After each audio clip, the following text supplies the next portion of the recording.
भेटी होती ना. अतिशय आनंददायी आणि आपल्याला लहानपणापासून म्हणजे आपलं आयुष्याची सुरुवात जिथून होते म्हणजे असा घटक आपला आता चालू आहे म्हणजे हवा.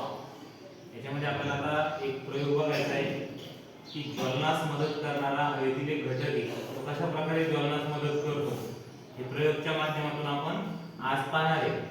त्यामध्ये काय केलेलं आहे, आपण पाणी टाकलेलं आहे, पाण्याचा कलर आणि या प्लेटचा कलर सारखा होता म्हणून आपण याच्यामध्ये काय टाकलेलं आहे, गुलाल टाकलेला आहे. म्हणजे पाणी वर जातं की नाही ते पाहिजे आपल्याला. आपल्यासोबत आपल्याकडे हा काचेचा ग्लास आहे. मी आता हा काचेचा ग्लास या मेणबत्तीवरून ठेवणार आहे. तर आपल्याला निरीक्षण करायचं आहे पाण्यामध्ये या प्लेटमध्ये आणि याच्यामध्ये काय बदल झाला ते लक्षात ठेवायचं आहे. आता पाणी कुठपर्यंत आहे ते लक्षात ठेवायचं आहे आणि नंतर पाणी कुठपर्यंत जाणार आहे हे सुद्धा तुम्ही लक्षात ठेवायचं आहे.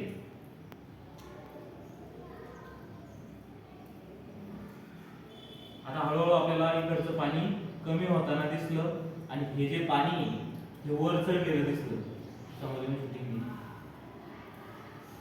म्हणजे याच्यामध्ये काय बदल झाला ते हा ग्लासमध्ये जोपर्यंत काही हवा होती त्या हवेमधले ज्वलनास मदत करणारा जो घटक होता तो काय झाला, वापरला गेला आणि प्लेट मधलं पाणी कमी झालं आणि हे जे पाणी आहे ग्लासमध्ये पाणी वर आलं.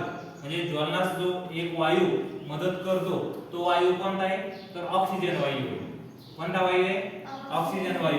याच्यामध्ये जेवढा ऑक्सिजन वायू होता तो ऑक्सिजन वायू या जो जाळ होता जो आपले चेतलेली मेणबत्ती होती तिने वापर केला आणि हे जे पाणी हे वर आलं.